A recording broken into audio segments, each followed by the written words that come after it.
Well, hello, everybody, and welcome. Happy Thursday to you.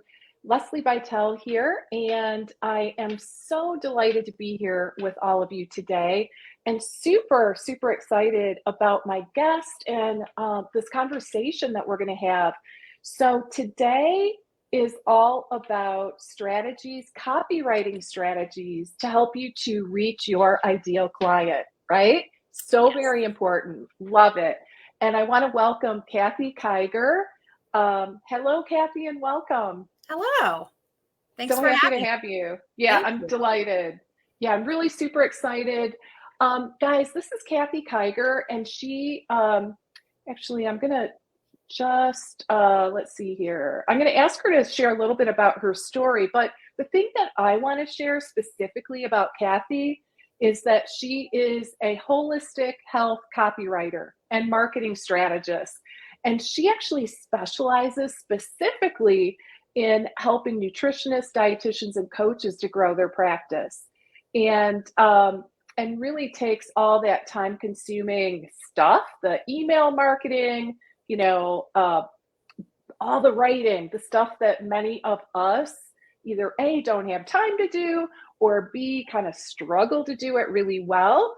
She can take this on for you. And P.S., I can attest to her amazing work. So I've worked with her myself.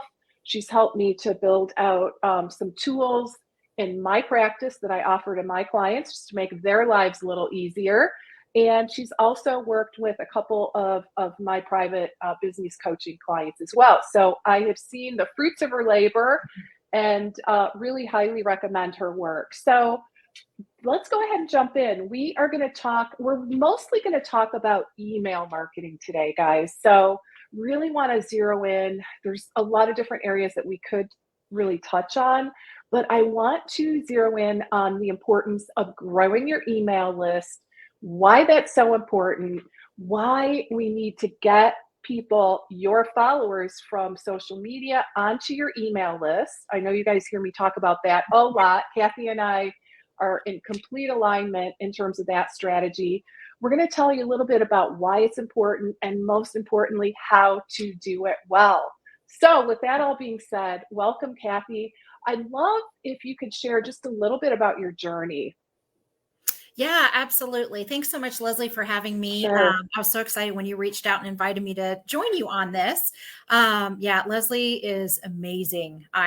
We've had a great time working together, and she just has such great information to share. So yay. I'm super excited to be here. So I was a teacher actually for Hmm. about 11 years in the public school system. And I decided that I wanted to move on from that. That wasn't something I wanted to do forever. And so when I was thinking about what I wanted to do, I realized that I was spending all my free time reading about nutrition and, reading blogs and books and the podcasts. And so I decided to go to school and become a functional nutritional therapy practitioner. So that's what I did. And I started my practice. I was working with one-on-one clients, and I became a 21-day sugar detox coach. And it was great, but I realized that my favorite part of running that business was doing the writing and the marketing. I became fascinated by that whole thing. And I realized that then I switched over and I was listening to all the business and marketing podcasts and about how to build your business as a holistic health entrepreneur. And when I looked around at my colleagues, I realized that they didn't like the stuff that I liked. They just wanted to work with their clients. They wanted to just open their doors and have everybody come rushing in. And they didn't want to mess with all the stuff that I found so fascinating. So I pivoted in my business, took a bunch of courses and on copywriting and marketing. And now I am a copywriter for other nutritionists, dietitians, and coaches. So I get to do what I love, and I get to take the stuff that they don't love off their plate. Love that. And so many of people in my world do not enjoy the copywriting. And it's kind of like it's a real mystery. It's an enigma, right? In terms of how to do copywriting and how to do it well.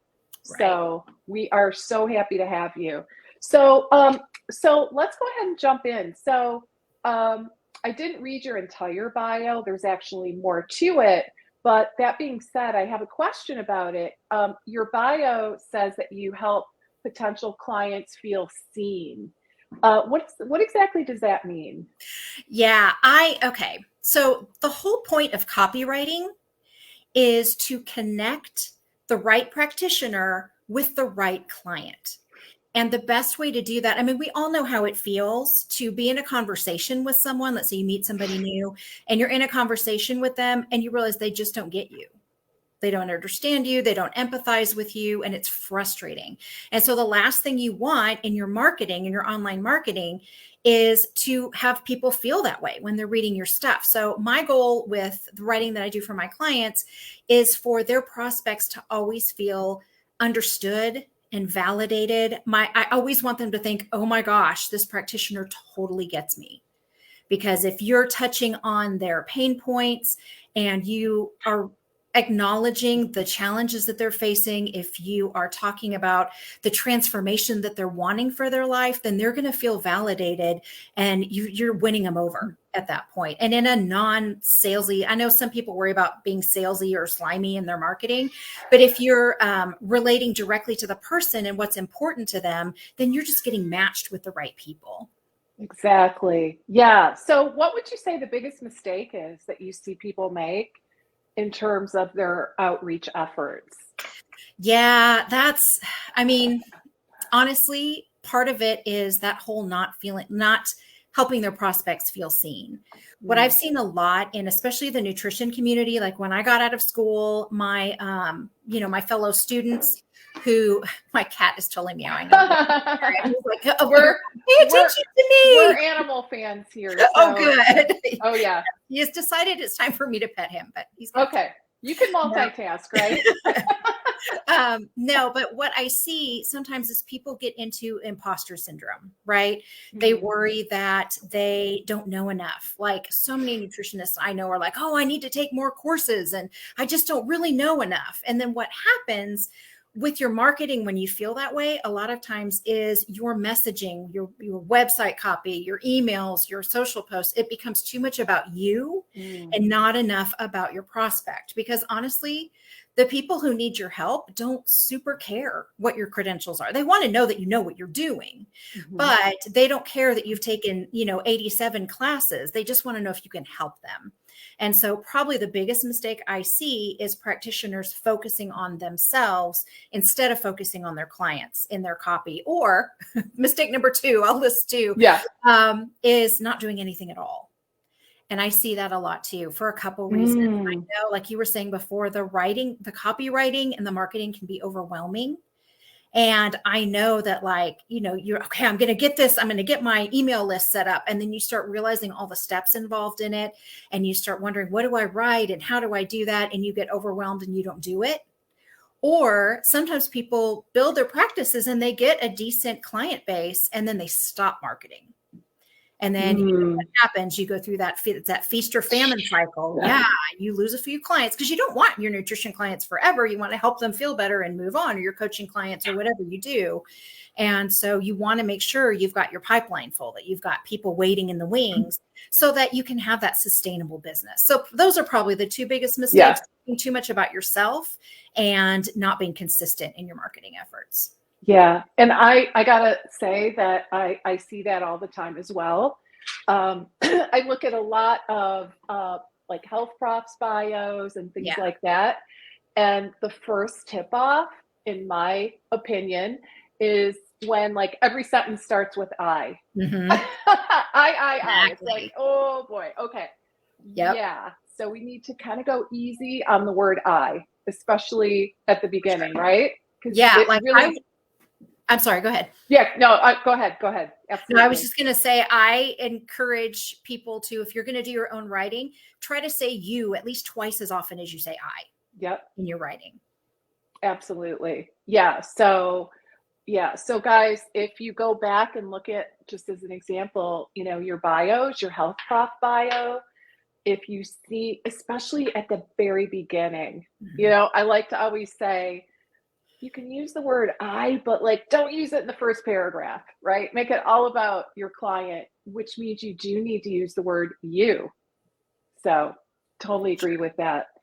Um, yeah, let's talk a little bit then about the importance of an email list. This topic is very near and dear to my heart. Yeah. I'm always talking about the value of an email list and just how critically important it is, right? Like we don't own Instagram. We can, the truth is you don't own it, right? So you do own your email list. And it's just so important to, in my thought process, use social media as a mechanism to grow your email list because that is truly, it's a very valuable asset inside of your business. From a copywriting perspective, what is your thought? What are your thoughts on that topic? Yeah, we are so in alignment with how we feel about that. Yeah. Social media is a great place for reaching new people and nurturing your audience for sure. But you don't own it. Like you're saying, you just don't know what's going to happen. I mean, I've talked to so many creators who are on Instagram and they change the algorithm and all of a sudden their engagement just plummets. Yep. Because on social media, you don't even know who they're showing your content to. You have no idea who's actually seeing it. And if your engagement is dropping, maybe the people that you really need to talk to are the ones that aren't seeing it anymore. And you just don't know what's going to happen. I mean, remember Vine? Vine like used to be a big thing and then it was just gone. Yeah. So you just don't know. And so I get so nervous when people are relying totally on social media for their audience. And just like you were saying, if you have an email list, you have so much more control. Yes, I am a control freak. But in this case, it's important because you have your audience, you control exactly what reaches them. And if there's so many fancy things you can do with your email list too, segmenting it and tagging people and making sure that people have a really personalized experience as a member of your email list. And then if something happens to social media, it's okay because you've still got your audience there. And when you've got that email list, you can keep them warmed up and ready for when you want to launch something. If you've got a new program or you have a new package or you just have space in your one-on-one practice, if you've got an email list that you're nurturing and continuing to grow, then you automatically have people who know, like, and trust you and who are going to be ready to work with you. I see people get ready to do a launch and they don't really have an audience. I mean, they have their social media audience, but you just can't really launch on just social media because you don't know who's going to see what. And maybe, they're not going to, the people you need to reach aren't going to see the whole series of things that you want to say. But when you've got an email list, you've already got that audience. It's really easy to make that smooth and make sure that people are hearing what they need to hear from you. Yeah. It's funny. It is one of those things where I'd say most of the clients that I work with, they're like, okay, I'm going to do it. Every now and then I'll get pushback, right? Right. And like I did get a little pushback recently where it was like, well, I've sent a couple emails or a couple newsletters to my list and I didn't get anything out of it. So why should I do it? What are your thoughts on that? Yeah, here's the thing. We get a lot of email, right? Yeah. We do. We get a lot of email. And this is a standard practice to build an email list. So a lot of businesses have email lists. And so I know some people feel like, do I really want to mess with that? Is it really do people even read email anymore? But if you think about your own email habits, which emails do you click on? Because we all have some. We have, businesses or, influencers or people that we want to hear what they have to say that are offering consistent value. And I think that's really key is the consistency and emailing your list regularly and making sure that you're not only emailing them when you want to sell something, because you want to keep them warmed up and you want to continue offering value so that when you do have something to sell, you've got fans, right? You've got people who are excited. And I mean, you can get to the point where they don't even care what you're selling. They just want it because it's from you. But that just comes from consistency and sharing some personality and some value in your email. But just sending a couple of newsletters, no, that's not going to really do. Yeah. This is a long-term strategy. Yeah, it is. And you got to be in for the long game. I think that's the only way to look at it. Yep. So, all right. So, how I want to get into launches, but I also want to just take a little step back and talk about what your recommendations are in terms of, how do you go about growing an email list? Yes, I'm so distracted by my cat. Can you hear it? Oh, He's like I whining can. so bad. He walked away for a They're, minute. I know they're like, sometimes things filter it out, so hopefully it's filtering it out. um, yeah, it's kind of cute actually. They're like animals they know. Yeah, Like they do. my dog, like she'll come in here and she's like a 2-year-old, right? Like she'll know when like the most inopportune time to try to Exactly. get my attention. Yes, So exactly. Yes. So how to build your email list, right? Is that yeah, what we're talking about? Okay, yeah, good. yeah, yeah. Yeah. What I recommend is creating a funnel. So you think Okay. about how a funnel is shaped. It's wide on the top and then it gets narrower as it goes down. And so the top of your funnel is going to be your online presence, your social media presence, your blog posts, your podcast guesting, whatever it is that you're doing to put yourself out there. And then while you're out there and people are getting to know you a little bit, that's when you want to start drawing them in and capture their information so that you can make sure that they know about the things that you have to offer that are going to benefit them. So I like to create a lead magnet of some sort, and it can be something simple and short. It doesn't have to be a huge ebook. Some people get overwhelmed thinking their lead Yeah. magnet has to be this, magnum opus. It doesn't. It can be a checklist or a quiz or a cheat sheet or, a meal plan or, food swaps. It can be so many different things. And so you create a lead magnet, and then what happens is you lead your prospect to your website. So let's say I'm a pregnancy nutritionist. Let's say that that's what I do. And I've created a lead magnet called the Pregnancy Survival Guide for morning sickness. Actually, you could, if you're a pregnancy nutritionist, you could do that and then create all different things. And you could have several lead magnets that go in that pregnancy survival. Ooh. I always have ideas coming. But anyway, that's not what but let's say you have that lead magnet, the Pregnancy Survival Guide. And so you have something on your website. And when you tell people about it, they come to your website, which is good for SEO because the more people who show up at your website, the more Google's going to boost you. So they come to your website, they click on this picture or your little graphic for your lead magnet that they want it. And then that will take them to a landing page. Now, a landing page is just an information page, but you want it to be persuasive because when they click on this landing page, they're going to see, oh, look at all these things that are going to be listed in this guide. And look at all the ways this is going to help me get to where I want to be. And so at that point, they're persuaded to enter their name and email address. And then you've got them on your email list. So what you want to do is take care of them. So your next step is send them a thank you, right? It's going to have it go to a thank you page where it congratulates them and thanks them for joining your list, gives them an idea of what they can expect from you, gets them excited. Then you'll have what I call a welcome sequence or a nurture sequence. They're called either thing. And that will trickle into their inbox, right? Maybe every couple days, maybe you have like 5 emails in that sequence. And that's your opportunity when they're excited to introduce yourself and share some of your personality and start to build that know, like, and trust factor that people are going to need before they want to work with you. I mean, you hear the statistics. You need 7 touch points with someone before they're going to give you any money. Right. So that's a great way to do it, is building that nurture sequence. And then by the end of 4 or 5 emails, then they know a little bit about you. You can talk about yourself and your story.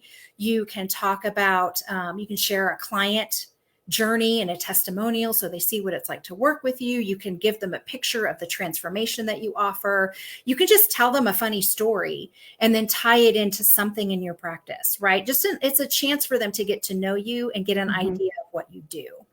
And then at that point, you've got them on your list. Then you just got to keep that consistency that we were talking about before so that they're warmed up and ready for whatever you have to offer. It's interesting you talk about that consistency because it is so important. One of the concerns that I often hear is, OMG, if I email people, they're going to unsubscribe, right? Yeah. What do you say to that one? Some of them will. And that's actually okay.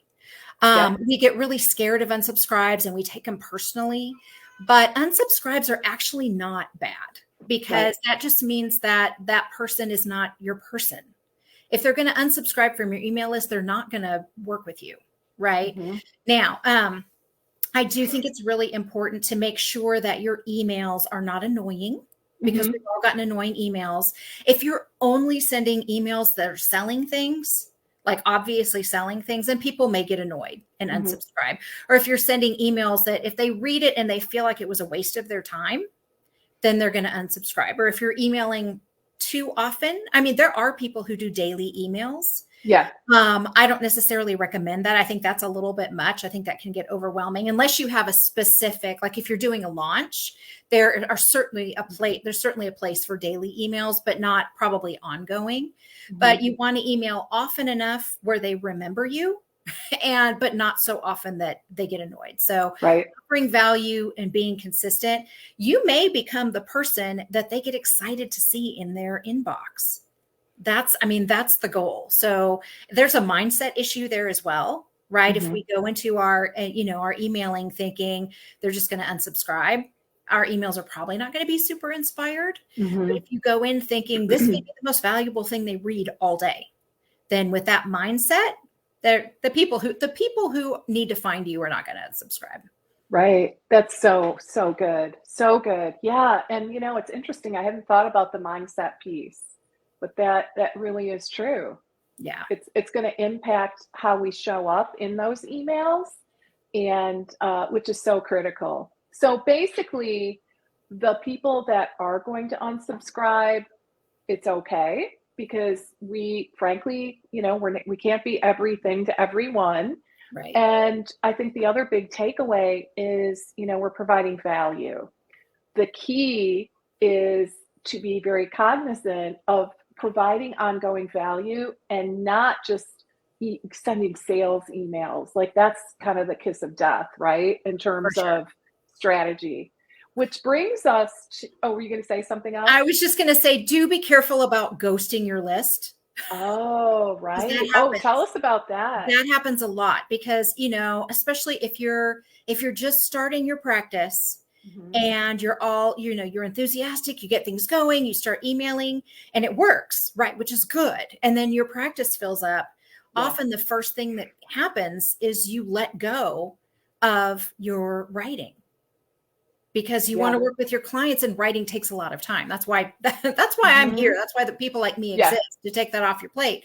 But so if you ghost your list, if you go a few months and they haven't heard from you, then and then you launch something and you go straight into to sales emails, it's not really going to go very well. So it is, again, we get back to that consistency component. Now, if you have ghosted your list and you're watching this, don't panic. There are totally ways to ease back in. And the number one thing not to do is apologize. Everybody does that, right? Oh, I'm so sorry. I haven't been here in so long. Just skip that. Okay. And just start offering value again. And if you have ghosted your list and then you start emailing them again, expect unsubscribes, because they're going to be people who don't remember who you are. Right. That's the interesting thing, right? Yeah. If you've got a big gap in between emails, sometimes, people have kind of short memories. And they're like, who is this person? Yeah, if they downloaded your freebie and they just, they're all excited about your, how to lower your blood sugar freebie, but then they don't remember that that's where you came from. So if you did ghost your list and you start emailing them again, you might want to mention the thing that they downloaded, and maybe even send the link again. Hey, I don't know if here's another copy of this or whatever. So that they go, oh yeah, that's who that was. Great idea. So let's talk a little bit about launches. All right. One of my favorite topics in the whole world. So when someone is ready to launch a course, maybe even a program or a package, how can they make sure the right people find out about it and hopefully sign up? Yeah, absolutely.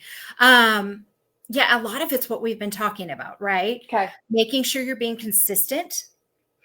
And, we started off the conversation talking about helping your potential client feel seen. And that is so important with a launch, because whatever, let's say you're offering a program, you're that same pregnancy nutritionist and you're offering a program, nourish your body, nourish your baby. So you're offering this program, and so you want to make sure that it's reaching the right people. So you're going to start talking about it on social media. Right. You're going to make sure that people know that you don't necessarily need to start talking about the actual program a super long time before your launch, but start talking about the things that your program is going to teach. If you're doing pregnancy nutrition, then start talking about the things that women can eat when they're pregnant to, boost the baby's brain growth or, whatever, and whatever things that you're going to talk about in your program, and just start warming them up. Do the same thing with your emails. So, because of course you're sending consistent emails, and in those emails, you're going to start to talk about the things that are going to be in your program to kind of pique that interest. Then when you're ready to launch, you've got people a little bit warmed up already. Then when you're ready to launch, you start really talking about it. You, before you're ready, let's say this program is partially online. They have modules they can do, but maybe you have live calls as well. Maybe you even have a one-on-one component. Maybe they get a call with you or something. And so that would be an open close launch, right? Where you're going to just open it up for a limited amount of time. The program is going to run from this date to this date. Evergreen launches are a different thing, and we'll save that for now. But let's say we're doing an open close launch. So you'll want to build up to that open cart and get them excited about it in your emails. A lot of people like to do a webinar. That's a common component of a launch funnel. You don't have to do that, but some people like to do a webinar where they bring people in. They do a Zoom, not necessarily Zoom. There's all different you can use, but where you talk about some aspect of your program, teach them something, make it valuable, and then offer some bonuses at the end for the people who came to the webinar. In your email sequence, when you're launching, that's when email becomes so important, because like we were talking about a little bit ago, if you're only talking about it on social media, it's going to be hit or miss with who hears it. And also people are going to, not be able to find it when they need it. That happened to me one time. I was interested in a course, I wasn't getting emails about it, and then I couldn't find the sales page for it. So make sure, that's another tip, make sure that your sales page is really easy to find. But, you're going to have your emails where you have your, early bird bonuses and things like that, where you're building the excitement. You've got sales emails that are probably closer together than what you normally email. And then you're going to have your sales page.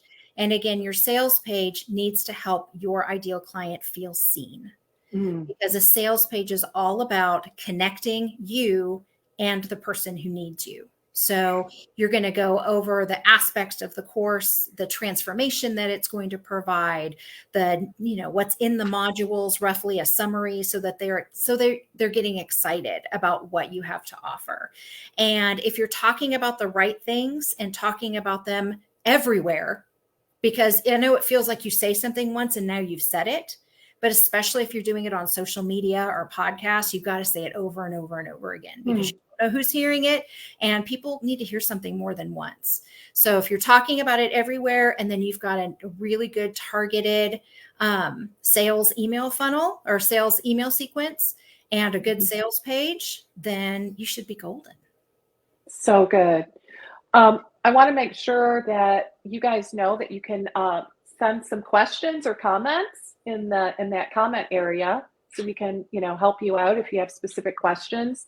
I actually want to run something by you, kind of an off-the-cuff question that I get all the time. So I want to hear just kind of what your feedback is. So one of probably the biggest challenges that I hear when it comes to doing email, even newsletters. I would say this even is a concern around newsletters, but especially like a webinar, right? In terms of writing the copy for the webinar.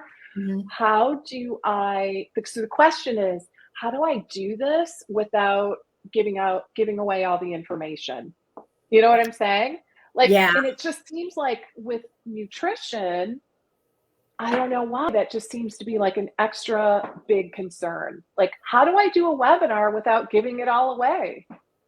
Right. No, and I understand that. And I think it comes into that a little bit of that imposter syndrome and the scarcity mindset, of Yeah. feeling like, oh, there's only so much information here. And if I give it all to them, they're not going to pay me. But the people who are going to sign up with you are the people who are looking at what you've offered for free and thinking, wow, they know so much. And if they're like giving me this much for free, imagine how much more there's going to be in their program. So a couple of ways you can do it. You can just take one subtopic of what you're talking about and focus on that in your webinar and just do one little piece. Obviously, you're not going to want to summarize your whole program in the webinar because you don't want them to feel like, oh yeah, check, got it. I don't need to pay you now. Give them a taste of what it's going to be like. Like you could one module, one video of one module kind of a thing and make a webinar, not out of the exact video, but use that content so that they see what it's going to be like. Another thing that I recommend is tell them the what, but don't teach them the how. Yeah. And because especially if you're talking about nutrition, especially food is so personal and making changes to what you eat is hard. Yeah. It's hard. And if you are telling them, let's say you're working on blood sugar management and you're talking about your macronutrient balance, your carbohydrates and fats and proteins and how you should have these balanced, that goes so deep. And people want to know, well, what actually do I eat? And that they want to see percentages and meal plans. And so there's so much, you'll be able to go so much deeper and just tell them that. So this is just a little bit about what we're going to be doing, but in the program, we're going to dig really deep. We're going to get into specifics. You're going to have things that you can personalize and just show that the depth is going to be there to a level that they're not getting in your free content. Yeah. So good. Love that. All right. We got a couple questions here. Thanks, guys. So what are the essential components to a great newsletter? Oh, good question. That is a good question. Yay. And the great thing about this is there aren't any. How about that? No, your newsletter, you want it to be personalized for you. I write a lot of newsletters for different clients, and I have some that have a super structured newsletter where they have very specific things that they do every single week. And that can be kind of nice if your audience likes that. I have one client who has a section where she likes to read through the latest food news and the things that are happening in the food industry. And so she'll have some summaries of articles from food news, and then she'll have her editorial, and then she'll have a video that she's made. And her newsletters always have those same components, and people look forward to those. But newsletters can also be very basic. It can just be an email. It doesn't have to be a super designed, stylistic thing. Some of them, the ones that I write, are just like, I have clients that I write their blogs and their newsletters. And so their newsletter will just go a little deeper or talk about a different aspect of whatever the topic is for the blog, and then link to the blog. So there really are no rules when it comes to newsletters, except offer value and let them see your personality would be my two top tips. Yeah, I love that. I always say, guys, people want to know the person behind the brand, just a little glimpse of the person, the human being. And it really, really helps to develop that, a connection with your audience. Right. And so, yeah, great. Love that. Hey, Dorothy, what is a good ratio we could follow of sales, emails, newsletters, warming up, etc.? Yeah, that's a really good question. And, you could ask, if you ask 10 different marketing strategists or copywriters, you probably get 10 different answers. My answer to that, I don't necessarily go with a specific numeric ratio, but you want to make sure that you are offering, maybe 10 times. I said I wasn't going to go with a number, and then I'm going with a number, but maybe 10 times more value content than sales. So what I like to do is keep the newsletters mostly content focused. And then you always want to have a call to action, though. So your call to action can be to lead them to your sales page or your website, something on your website. You want to always have a call to action that leads them to something that gives them the next step for them to do. And it's okay if your your newsletter is focused mostly on value content. And then it's like at the bottom, it's like, hey, by the way, I have, 3 slots left in this whatever program I'm doing, and lead them to that. I would save the really heavy sales stuff for when you're launching something specifically. Mm-hmm. Yeah. And I always like to say, like, the call to action, it doesn't even have to be business related. Mm-mm. I mean, I'll give you an example. So I think it was last summer. I was in the middle of all the COVID stuff, right? Yeah. And so in my newsletter, I have like a little personal note, and then my article, so I actually do kind of have a template. But I was trying to figure out where to go on vacation. Like, I wanted to go to a national park. So my call to action was hit reply and, let me know what your favorite national park was or is. And I Yeah. got so many responses, and it was really fun. And I got some great ideas to boot, right? So I guess the moral to the story is, it doesn't always have to be about what you do or growing your business, right? You're really just wanting to create that connection, that bond with your audience. Absolutely. Yeah, I love that. And I love having, hit reply to this email as a call to action. If you've got the time to, you want to actually respond when people reply to you, but that's great. I mean, it doesn't, like you said, it doesn't even have to be business related. It can be some small thing. Right. Love that. Okay. So I'm getting, Angie saying, is the video freezing for others? I'm not getting any indication that the video is freezing. I don't know if it's on our end. Hopefully not. Hopefully not. Yeah, hope not. So yeah, I don't know what to say about that. A lot of times it could even potentially be your own Wi-Fi. So, all right. So let's keep going here. This is such a great conversation. So let's see here. So do you have any tips on how to write emails that actually get opened and read? Because that's one of the most frustrating things, right? Yeah. Is you spend all this time and energy and effort, and then it's like, oh my God, you look at that open rate, and sometimes that can be a little frustrating. So how do we combat that? Yeah, no, let's talk about that, because that is really important. Yeah. Let's just I'm just going to talk through a good email, and we'll just kind of go right down a little bit with some tips.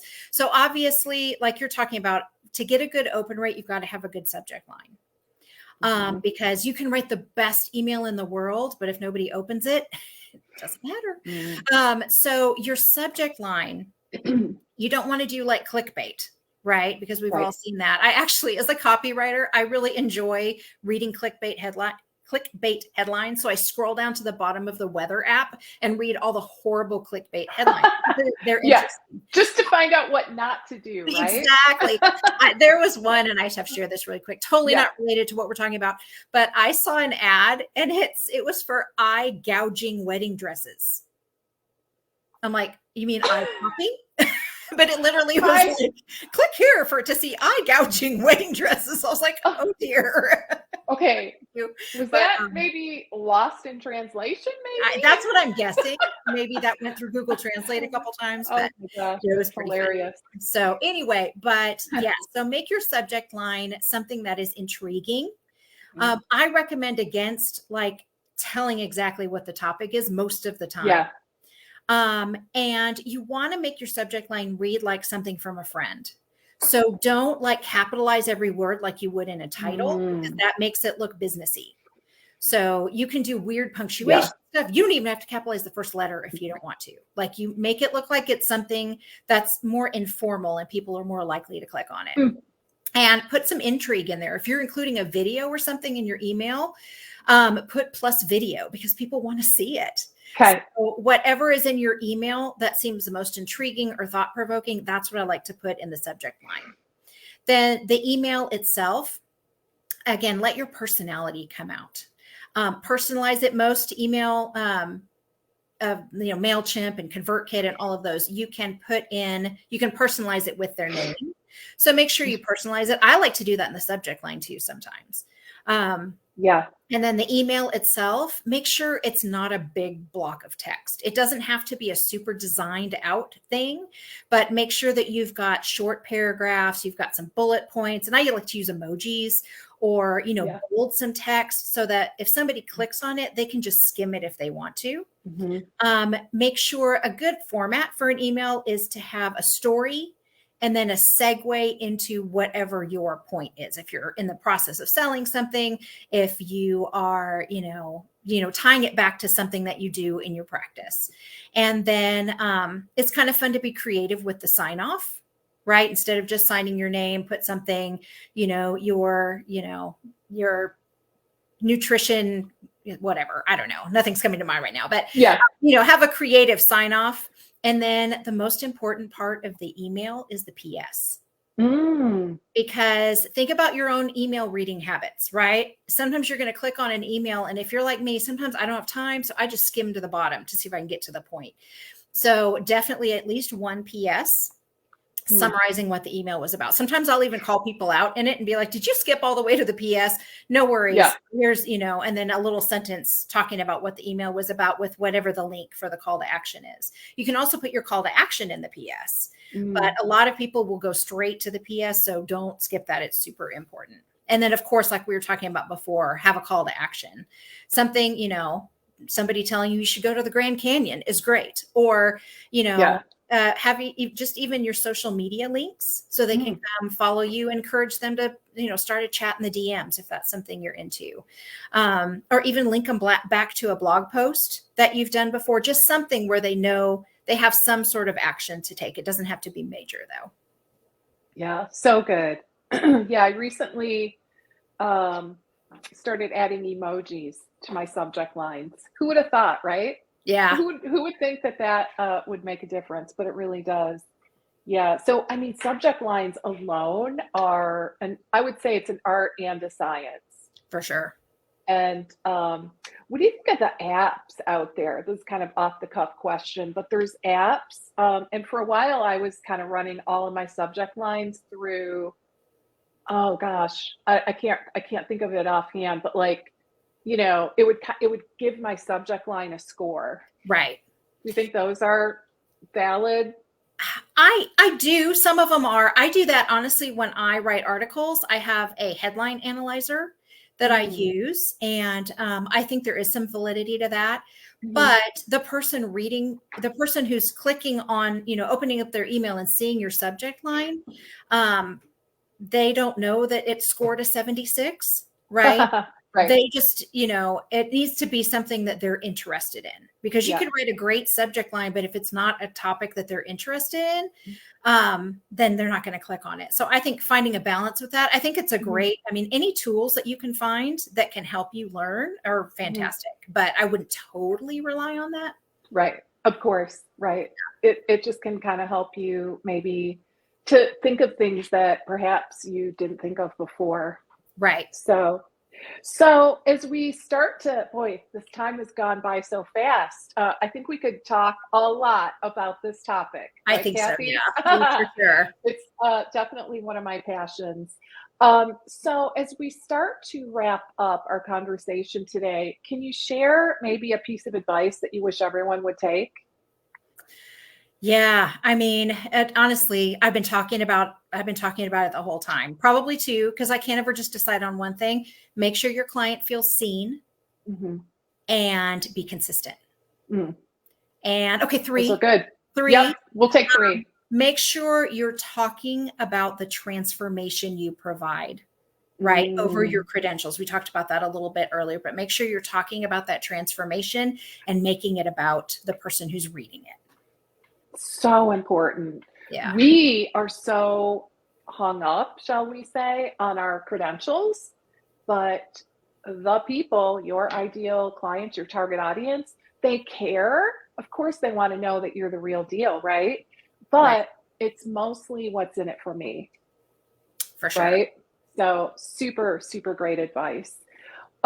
So let's talk a little bit about what some next steps are for our audience. So, how can people find you? I think you also said before we click the go live button, that you've got a special downloadable tool for I do. the audience today. So tell us about that.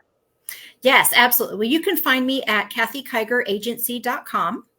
And I do custom copy for nutritionists, dietitians, holistic health practitioners, and coaches.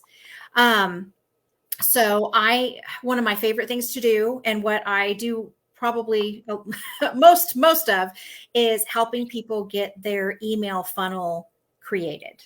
You know, that big, it's sitting on your to-do list forever and it nags at you. I know how that is, but I can help, like, just get that checked off your list. And then I also write ongoing newsletters and help with launches as well.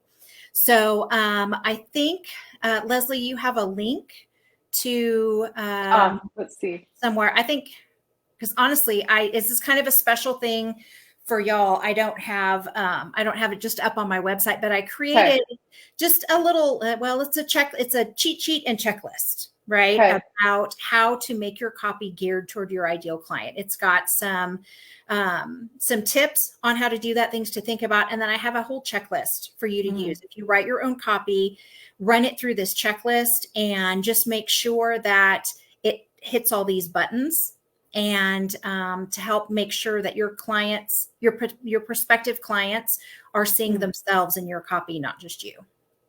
Okay, let's see. I'm looking for do I have the link? Yeah, I think let's see. I have the link to your website. Yeah, you know what, guys? We might have to get back with you all on the link, because I'm not seeing, wait, no, kathykigeragency.com/reach your ideal clients. The one. That's it. All right. Yay. We found it, guys. Yes. And I'm also, I do have some space right now for some new one-on-one clients. So if that is something you're interested in, I'm filling up fast, but I do have a little bit of room right now. So you can book a consultation. I do a free consultation where we can talk through what your goals are and find out if copywriting is a good fit for you. There's a calendar on my website where you can schedule an appointment. And I think I put a link also on that page as well. So perfect. If you want to talk, you can schedule a time. So, guys, I posted the link. It's kathykigeragency.com/reach your ideal client. So go ahead and grab that free tool. And then as we start to wrap up, we had a question from Angie. Do you have any advice on how to prevent emails from going into the junk folders? Oh my God. That's the dreaded it's so thing. Frustrating. It is the dreaded thing. Yes.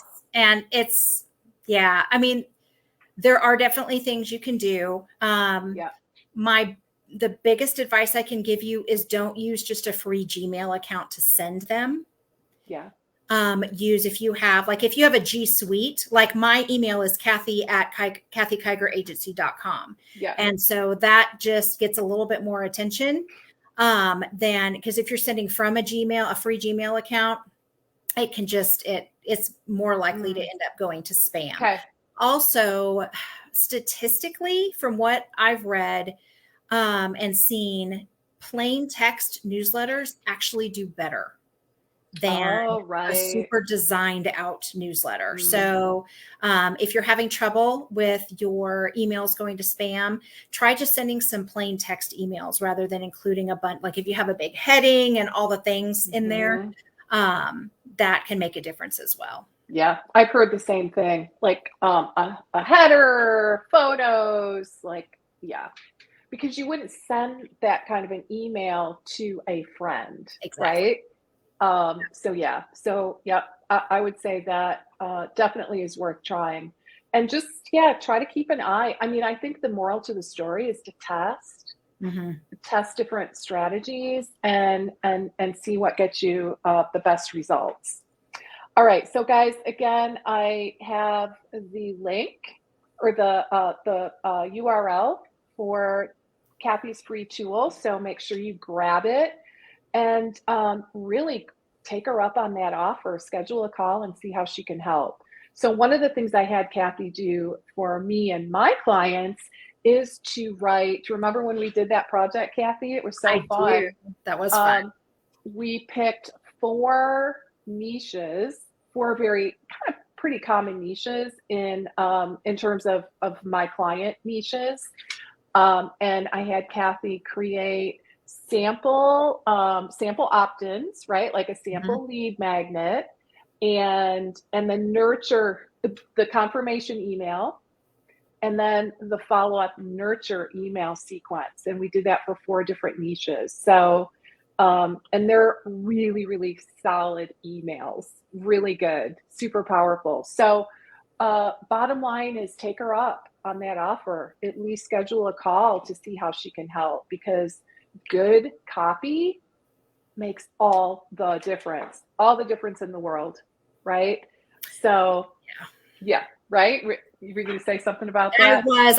It honestly, it brings me so much joy to be able to take that off of people's plates. Mm-hmm. Because I don't know, especially people, if it's just not your thing, or if you just don't want to take the time to do it. Yeah.